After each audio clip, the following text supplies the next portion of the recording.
क्या पश्चिम एशिया में चल रही जंग में न्यूक्लियर ट्रिगर ऑन हो गया है? क्या हिरोशिमा बॉम्बिंग और नागासाकी जैसी तबाही की तस्वीरें दुनिया फिर देखने वाली है? यह सवाल इसलिए उठ रहे हैं क्योंकि अमेरिका इजराइल बनाम ईरान की जंग अब सीधे सीधे न्यूक्लियर साइट्स तक पहुंच चुकी है।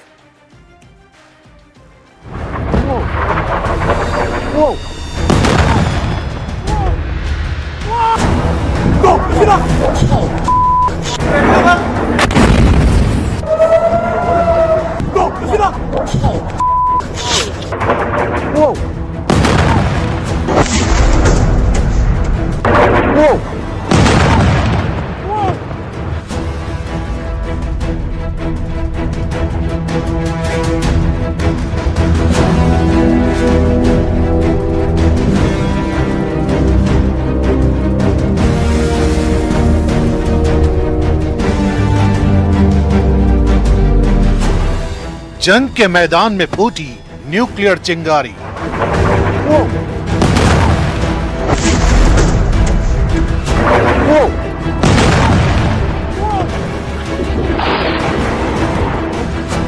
इजराइल के डिमोना पर ईरान का अटैक।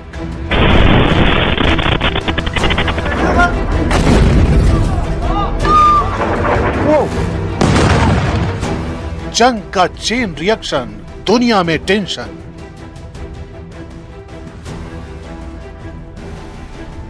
इक्कीस मार्च की शाम जब ईरान से दागी गई बैलिस्टिक मिसाइलें इजराइल के दक्षिणी शहर डिमोना और अराद की ओर बढ़ी, तब सिर्फ एक हमला नहीं हुआ बल्कि एक मैसेज दिया गया।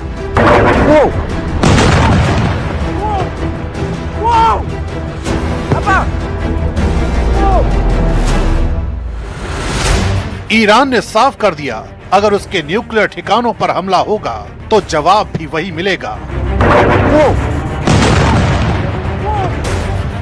जहां इजराइल सबसे ज्यादा संवेदनशील है, धमाके हुए,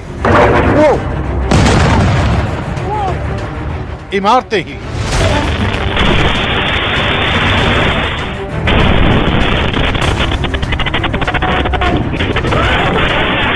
और लोगों में दहशत फैल गई।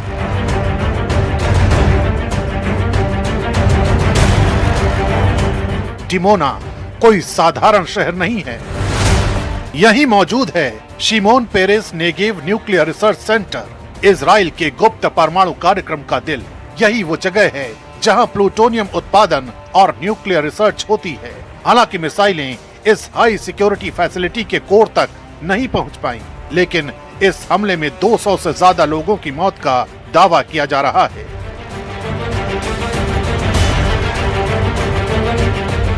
इस हमले के दौरान आसपास के रिहायशी इलाकों में नुकसान हुआ। यही वजह है कि इस हमले को सिर्फ सैन्य नहीं बल्कि रणनीतिक चेतावनी भी माना जा रहा है। दूसरी तरफ इस हमले की जड़ें जुड़ी हैं नतांज न्यूक्लियर फैसिलिटी से, जहां रिपोर्ट्स के मुताबिक अमेरिका और इजराइल ने एयर स्ट्राइक को अंजाम दिया। ईरान ने इसे अपनी संप्रभुता और परमाणु क्षमता पर सीधा हमला माना, और फिर जो हुआ वो था आंख के बदले आंख वाला जवाब। यानी अब जंग सीमाओं तक नहीं सीमित रही, यह सीधे न्यूक्लियर इंफ्रास्ट्रक्चर पर आ चुकी है। डिमोना नेगेव रेगिस्तान में स्थित है। 1950 से 60 के दशक में फ्रांस की मदद से इसका निर्माण हुआ। ये 36 वर्ग किलोमीटर में फैला हाई सिक्योरिटी जोन इलाका है। इसमें अंडरग्राउंड लैब्स हैं, जहां हजारों वैज्ञानिक और टेक्नीशियन काम करते हैं। दावा किया जाता है कि यहाँ 80 से ज्यादा परमाणु हथियारों को रखा जा सकता है। इसी बीच दुनिया की सबसे बड़ी परमाणु निगरानी संस्था इंटरनेशनल एटॉमिक एनर्जी एजेंसी ने भी इस पूरे घटनाक्रम पर बड़ा बयान दिया है। एजेंसी के मुताबिक डिमोना में मिसाइल गिरने की खबरों पर नजर रखी जा रही है, लेकिन अब तक Shimon Peres Negev nuclear research centre को किसी भी तरह के नुकसान के संकेत नहीं मिले हैं। IAEA ने यह भी साफ किया है कि आसपास के देशों से मिली जानकारी के मुताबिक किसी भी तरह का असामान्य रेडिएशन स्तर दर्ज नहीं हुआ है।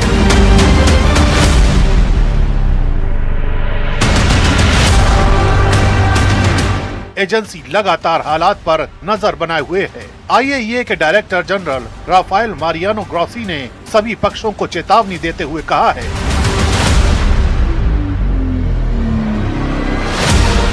न्यूक्लियर साइट्स के आसपास अधिकतम सैन्य संयम बरतना बेहद जरूरी है, क्योंकि यहाँ किसी भी तरह की लापरवाही पूरी दुनिया के लिए खतरा बन सकती है। सबसे बड़ा सवाल, क्या दुनिया न्यूक्लियर युद्ध की तरफ बढ़ रही है? माना जा रहा है कि फिलहाल दोनों पक्ष फुल स्केल न्यूक्लियर वॉर से बचना चाहते हैं, लेकिन खतरा इसलिए भी बढ़ गया है क्योंकि हमले उन जगहों पर हो रहे हैं जहां एक छोटी सी चूक रेडिएशन डिजास्टर में बदल सकती है। अगर किसी न्यूक्लियर साइट को सीधा नुकसान होता है तो उसका असर सिर्फ एक देश पर नहीं बल्कि पूरे क्षेत्र पर पड़ता है। यही वजह है कि डिमोना और नतांज जैसे नाम अब सिर्फ जगह नहीं रहे, ये संभावित तबाही के प्रतीक बन चुके हैं। एक तरफ ईरान अपनी ताकत दिखा रहा है, दूसरी तरफ इजराइल अपनी सुरक्षा को अभेद्य साबित करने में जुटा है। लेकिन इस टकराव में सबसे बड़ा सवाल यही है, क्या ये जंग यहीं रुकेगी या इतिहास खुद को दोहराने की तरफ बढ़ रहा है?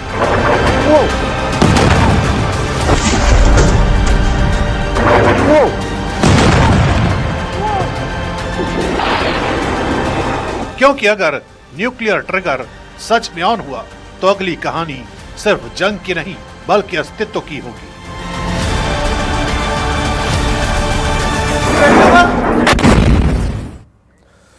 ईरान युद्ध को लगभग 1 महीना होने जा रहा है। ईरान ने पहली बार अमेरिकी सैन्य अड्डे पर ऐसा मिसाइल हमला किया कि पूरी दुनिया हैरान रह गई।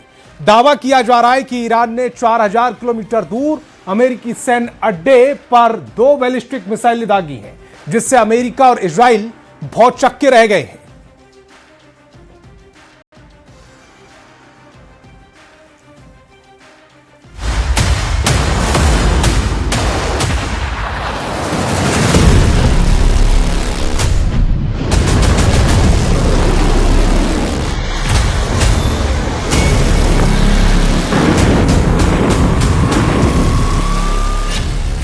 चार 4000 किलोमीटर दूर अमेरिका पर हमला, हिंद महासागर में ईरानी गदर।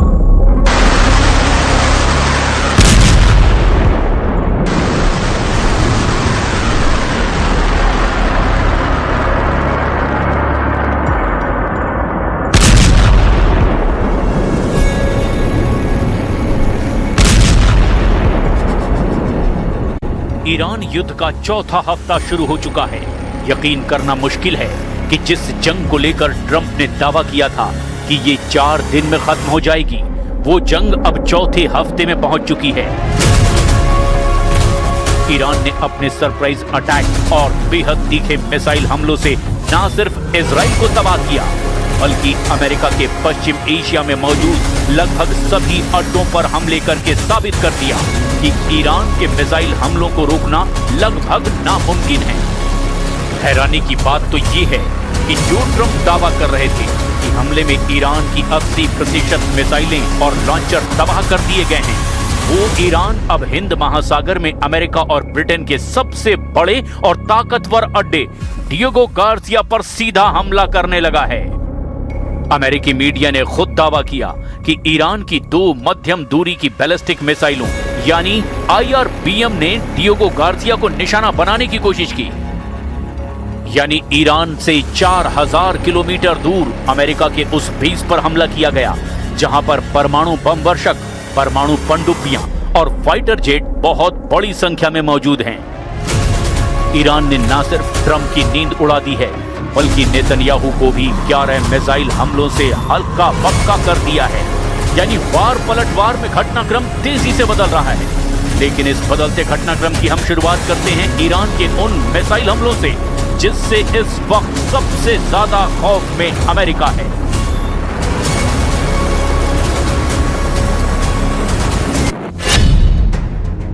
डिएगो गार्सिया पर सीधा अटैक, 4000 किलोमीटर दूर ईरान का हमला।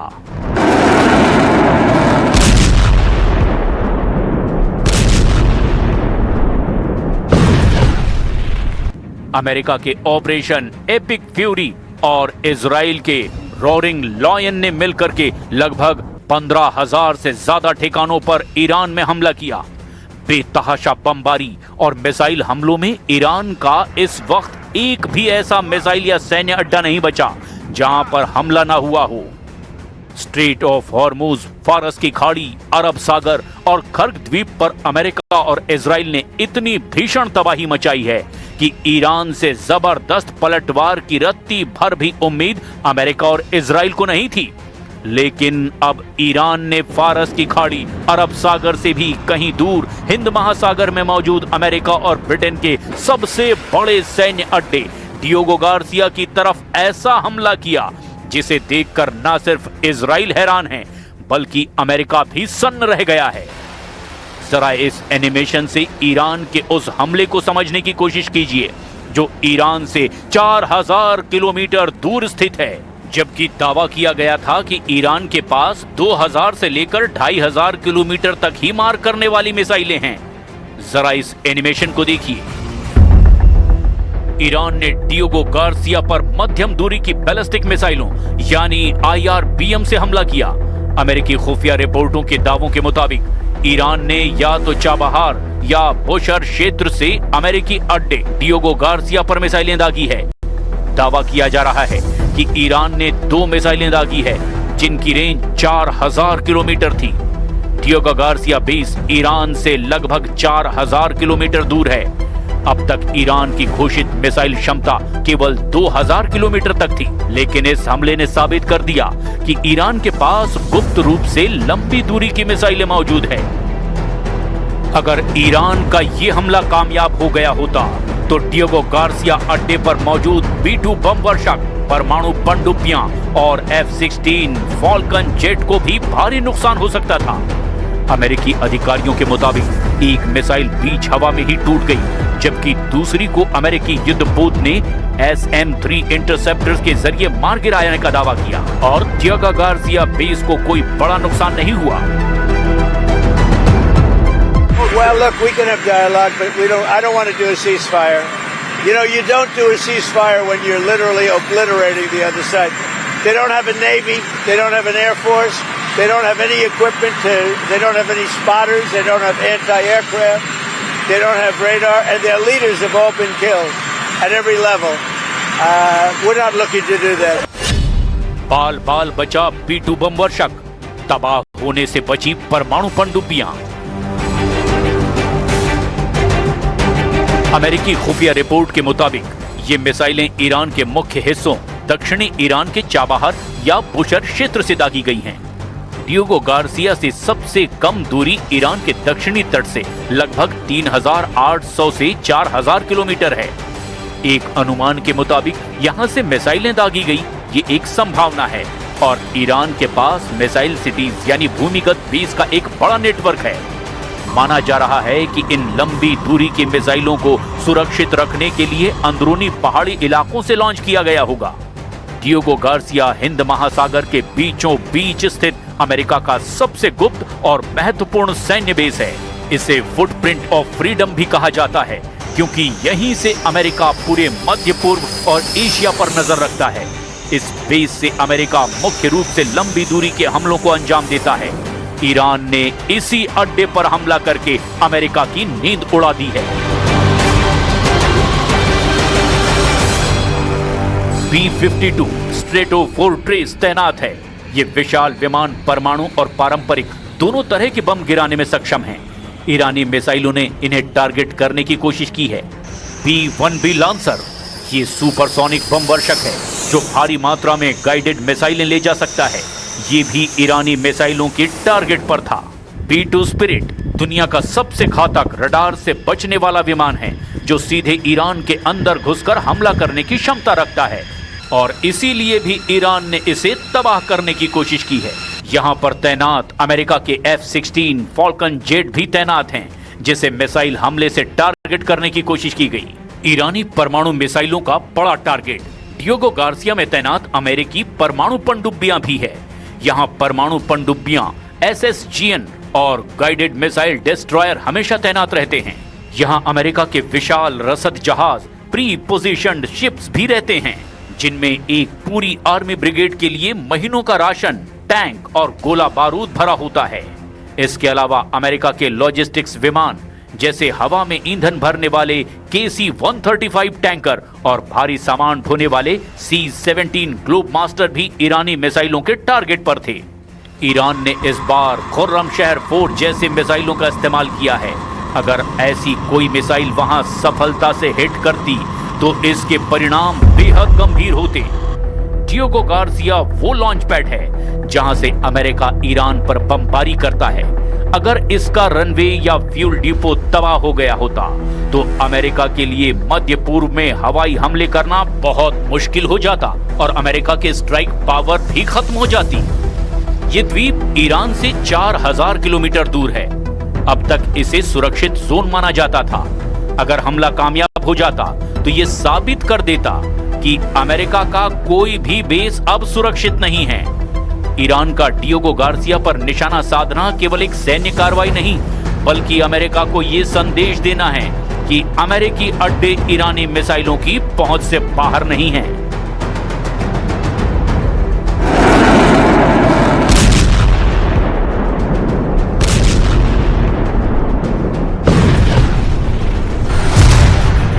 इजराइल के 4 इलाकों पर हमला, क्या रहे ईरानी मिसाइलों का कोहराम।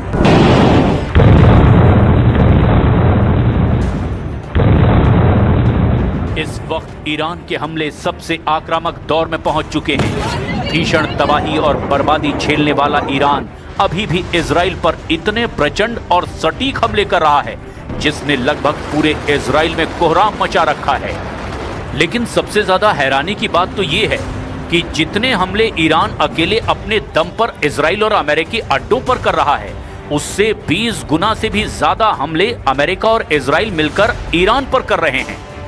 इन 2 तस्वीरों से इसे अच्छी तरह से समझ लीजिए। सबसे ताजा रिपोर्ट के मुताबिक ईरान की जवाबी कार्रवाई की क्षमता और अमेरिका इजराइल के हमलों के बीच का अंतर बहुत बड़ा है। सैन्य आंकड़ों और रणनीतिक विश्लेषणों के आधार पर इसकी तुलनात्मक समीक्षा हैरान कर देने वाली है। इजराइल और अमेरिका ने अब तक ईरान पर 12,000 से ज्यादा बम और मिसाइलें दागी। इसके ठीक उलट ईरान ने इजराइल और अमेरिकी ठिकानों पर अब तक लगभग 300 से 350 बैलिस्टिक मिसाइलें और 500 से ज्यादा ड्रोन दागे हैं। अगर हम केवल दागी गई मिसाइलों और बमों की संख्या देखें तो ईरान अमेरिका और इजराइल के अड्डों पर मात्र 5% से 7% ही मुकाबला कर पा रहा है। इजराइल का दावा है कि उसने ईरान के 60 से 65% मिसाइल लॉन्चरों को नष्ट कर दिया है। युद्ध के पहले दिन ही ईरान ने 90 मिसाइलें दागी थी, लेकिन अब ये संख्या घटकर प्रतिदिन औसतन 5 से 10 मिसाइलों पर आ गई है। यानी ईरान की मारक क्षमता अपनी चरम सीमा से 90% तक गिर चुकी है। भले ही ईरान हमलों की संख्या में पिछड़ रहा है, लेकिन वो एसिमेट्रिक वॉरफेयर यानी आसमानी युद्ध का सहारा ले रहा है। इजराइल का आयरन डोम और एरो सिस्टम ईरान की 90% से ज्यादा मिसाइलों को हवा में ही नष्ट कर देती है। वहीं अमेरिका और इजराइल के हमले ईरान के भीतर गहरे लक्ष्यों जैसे कि नतांज परमाणु केंद्र को भी भेदने में सफल रहे। लेकिन ईरान के ड्रोन सस्ते हैं, लगभग $20,000 इनकी कीमत है, जबकि इन्हें गिराने वाली इजरायली मिसाइलें लाखों डॉलर की होती है। ईरान अमेरिका को आर्थिक रूप से थकाने की कोशिश कर रहा है। ईरान ने डियोगो गार्सिया पर हमला करके ये दिखाने की कोशिश की कि संख्या में भले ही कम हो, लेकिन उसकी पहुंच अब 4000 किलोमीटर तक है, जो अमेरिका के लिए एक बड़ा मनोवैज्ञानिक दबाव है। ईरान सैन्य रूप से अमेरिका इजराइल के सामने 1:20 के अनुपात में खड़ा दिखाई देता है। यानी हर 20 अमेरिकी बमों के बदले ईरान 1 मिसाइल दाग पा रहा है। और ईरान के नतांज एटमी अड्डे पर हमले से रूस भड़क उठा है। रूस ने नतांज साइट पर इंटरनेशनल असेसमेंट की डिमांड की है। रूस ने धमकी दी है कि एटमी ठिकानों पर हमला सभी खाड़ी देशों को तबाह कर सकता है। इधर ईरान के राष्ट्रपति ने मुस्लिम देशों को एक साथ लाने का दाव चला है। ईरान ने खुलासा किया कि उनके तुर्की और ओमान पर हमला नहीं किया। ऐसे में सवाल उठ रहा है कि इन देशों पर मिसाइलें आखिर किसने दागी।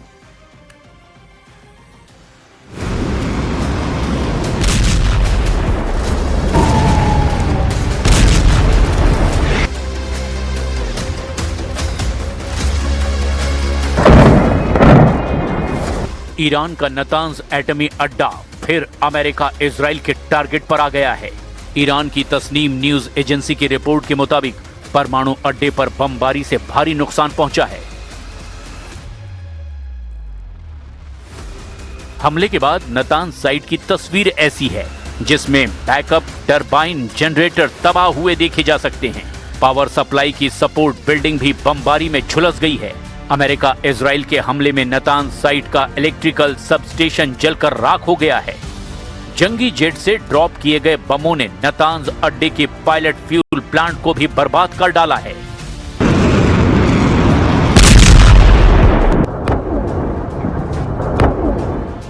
गनीमत सिर्फ इतनी है कि बम धमाकों से न्यूक्लियर साइट पर रेडियो एक्टिव लीक नहीं हुआ, वरना नरसंहार तय था। एटमी अड्डे पर हुए हमलों के बाद बौखलाए ईरान ने अंधाधुंध मिसाइलों की बौछार शुरू कर दी। ईरान की मिसाइलें यरूशलेम के वेस्टर्न वॉल और डोम ऑफ द रॉक कंपाउंड के करीब फटने लगी हैं। जूनियर खामनेई के विस्फोटक रॉकेटों के धमाके तेल अवीव और वेस्ट बैंक को दहलाने लगे हैं। बगदाद में अमेरिकी सैन्य ठिकानों को ईरान भीषण बमबारी करके जलाने लगा है। ईरान के हमलों के डर से नेटो सेना इराक से उल्टे पांव भागने लगी है। 8 साल से इराक में तैनात नेटो फोर्स युद्ध के बीच में ही अमेरिका को छोड़कर भाग खड़ी हुई है। नेटो फोर्स के टॉप कमांडर जनरल एलेक्सिस ग्रिनकविच ने जानकारी दी कि इराक से नेटो के मिशन से जुड़े सैकड़ों कर्मचारियों को यूरोपीय देशों में भेजा गया है। उत्तरी इराक में ब्रिटेन, फ्रांस और इटली के सैन्य ठिकानों पर सिलसिलेवार हमलों के बाद ये कदम उठाया गया। इराक से वापस लौटे नेटो कर्मचारी अब इटली के नेपल्स में नेटो के मुख्यालय में एक्टिव होंगे। नेटो फोर्स के इन्हीं फैसलों पर ट्रंप भड़के हुए हैं। उन्होंने युद्ध में साथ न दे रहे नेटो सदस्यों को कायर तक कह दिया है।